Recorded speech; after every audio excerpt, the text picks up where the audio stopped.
హరే కృష్ణ. ఇప్పుడు మనకు రాబోతున్నటువంటి 3వ తారీఖున ఏకాదశి ఉంది. ఆ ఏకాదశి పేరే అపరా ఏకాదశి. అయితే ఈ అపరా ఏకాదశి ఏంటి, దాని కథ ఏంటి, దాని విశిష్టత ఏంటి మనం తెలుసుకుందాం. శ్రీకృష్ణ భగవానుడికి పాండవుల్లో అగ్రజుడు అయినటువంటి యుధిష్ఠిరుడు అడిగాడు. ధర్మరాజు ఏమన్నాడంటే, ఓ కృష్ణ, జ్యేష్ఠ మాసంలో బహుళ ఏకాదశి వ్రతానికి ఏం పేరయ్యా? దాని మాహాత్మ్యం ఏమిటి? దాని గొప్పదనం ఏంటి? ఎవరు పాటించారు? దాని యొక్క స్టోరీ మొత్తం నాకు చెప్పాలయ్యా అనేసి శ్రీకృష్ణ భగవాన్ని అడిగేశాడు. అడగగానే కృష్ణుడు బాగా సంతోషించాడు. చాలా మంచి ప్రశ్న అడిగావయ్యా, అందరి క్షేమం కోసం ఈ ప్రశ్న అడిగావు కాబట్టి దాన్ని తప్పకుండా నీకు చెప్పవలసిందే. కాబట్టి విను. అసలు ఈ ఏకాదశి ఎంత గొప్పదంటే, ఈ ఏకాదశి అంట బహుపుణ్యదాయిని, చాలా పుణ్యమైనది అంట. ఎన్ని పాపాలు చేసినా సరే ఆ పాపాలన్నింటినీ కూడా నాశనం చేసేస్తుందంట. అలాగని పాపాలు చేయమని కాదు, అంటే మనం తెలియక పూర్వజన్మలో అన్నీ చేసిన పాపాలన్నీ నాశనం చేస్తుంది. ఇంకా అనంత ఫలప్రదాయిని, ఎంత అంటే మనము లెక్క చెప్పలేనటువంటి ఫలాన్ని ఇచ్చేటటువంటిదే ఈ అపరా ఏకాదశి. జ్యేష్ఠ బహుళ ఏకాదశి అని కూడా అంటారు. ఈ వ్రతాన్ని ఎవరైతే పాటిస్తారో వాళ్ళకి పేరు ప్రతిష్టలు కలుగుతాయంట. శ్రీహత్య, గోహత్య, పరనింద, ఇవన్నీ కూడా చాలా నిందనీయమైనటువంటి దుష్కర్మలు. పరస్త్రీలతో మాట్లాడడం కూడా, అంటే తన భార్యతో కాకుండా పరస్త్రీలతో జోకులు వేసుకుంటూ వాళ్ళతో ఎంజాయ్ చేయడం కూడా చాలా పాపం. అటువంటి పాపముల నుండి కూడా బయటకు వచ్చేస్తారు, పాపరహితులు అవుతారు అనేసి శ్రీకృష్ణుడు చెప్తున్నాడు. అంతేకాకుండా వంచన, కపటము, అబద్ధం చెప్పుటం, ఈ ఏకాదశిని ఆచరించేవారు దాని నుండి ముక్తి పొందుతారంట. అనుక ఓ రాజా, ఒకప్పుడు శిష్యుడు గురువుగారి అనుగ్రహంచే బ్రహ్మ విద్యను పొందినప్పుడు కూడాను ఆ బ్రహ్మ విద్య నేర్చుకున్న తర్వాత ఆ గురువునే నిందించే వాళ్ళు చాలామంది ఉన్నారు. అయితే అటువంటిది చాలా పెద్ద పాపం కదా గురువుని నిందించడం. అటువంటి వారు కూడా ఉన్నంట ఈ అపరా ఏకాదశిని పాటించడం వలన దాని నుంచి బయటపడగలరు, దాని నుంచి బయటపడి నిష్పాపులైపోతారు. కాబట్టి ఓ యుధిష్ఠిర, అంత గొప్పది. సూర్య భగవానుడు మకర రాశి యందున్న సమయమున మాఘమాసములో ప్రయోగ ఉంది. ఇప్పుడు ప్రయోగరాజు ఉంది కదా, ఆ తీర్థముల్లోకి వెళ్ళి త్రివేణి సంగములో ఆ నదుల్లో స్నానం చేస్తే ఎటువంటి పుణ్యం కలుగుతుందో అంత ఫలితం, అంత పుణ్యము ఈ వ్రతం వలన కలుగుతుంది. అంతేకాకుండా గయ, విష్ణుగయ ఉంది కదా, విష్ణుగయలో విష్ణు పాద పద్మములున ఎవరైతే పిండదానం చేస్తారో, మనం ఇప్పుడు గయ వెళ్ళినట్లయితే అక్కడ విష్ణుపాద్ అనేసి అంటారు. అక్కడ పిండ ప్రదానాలకి ప్రసిద్ధి.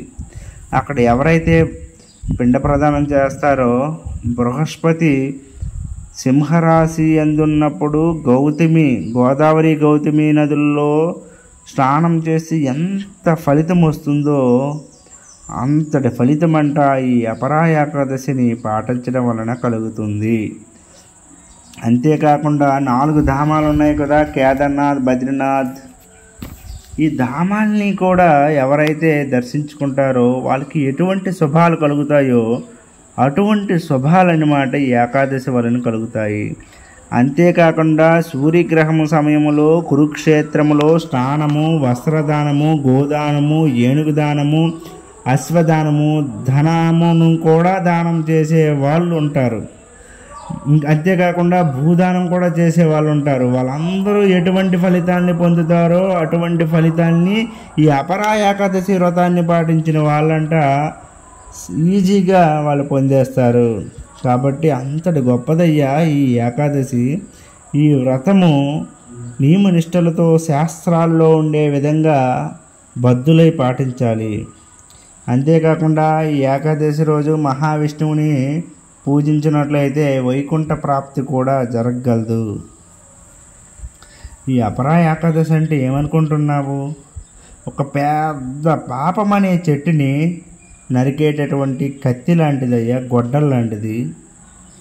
పాపరూపమైనటువంటి ఈ మహా అంధకారముని ఒక మహాజ్యోతి అయినటువంటి సూర్యుడు వచ్చినట్లయితే అంధకారమల్లా పోతుంది ఎట్లో అటువంటిదయ్యా ఈ యొక్క అపరా ఏకాదశి.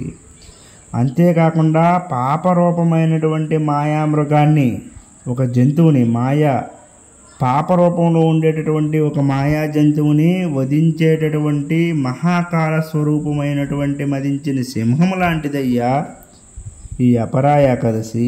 ఏమనుకుంటున్నామండి? ఈ అపరా ఏకాదశిని ఎంత గొప్పదంటే అది పాటించిన వాళ్ళందరూ సర్వలోక మంగళం కలుగుతుంది, వాళ్ళకి ఎక్కడికి వెళ్ళినా శుభమే కలుగుతుంది అనేసి శ్రీకృష్ణ భగవానుడు యుధిష్ఠిరుడికి అపరా ఏకాదశి యొక్క మహత్యం గురించి చెప్పేశారు. ఈ కథను కూడాను ఎవరైతే వింటారో చదువుతారో వాళ్ళకి ఈ శరీరం విడిచిపెట్టిన తర్వాత వాళ్ళకి వైకుంఠ ప్రాప్తి జరిగే అవకాశాలు ఎక్కువగానే ఉన్నాయి అనేసి మనకి బ్రహ్మాండ పురాణంలో శ్రీకృష్ణ యుధిష్ఠిరుల సంవాదం అనేటటువంటి సందర్భంలో ఈ అపరా ఏకాదశి గురించి చెప్పబడింది. కాబట్టి మనం అందరం కూడా ఈ అపరా ఏకాదశిని ఇప్పుడు రాబోతున్నటువంటి 3వ తారీఖున ఈ ఏకాదశిని పాటించి ఆ రోజు ధాన్యములు గింజలు తినకుండా ఏకాదశి నియమాలని పాటించుకుంటూ నిరంతరం కూడా భగవంతుడి యొక్క దివ్యమైనటువంటి నామము, మహామంత్రమైనటువంటి హరే కృష్ణ హరే కృష్ణ కృష్ణ కృష్ణ హరే హరే, హరే రామ రామ రామ హరే హరే అనేటటువంటి మహామంత్రాన్ని జపించుకోవాలి.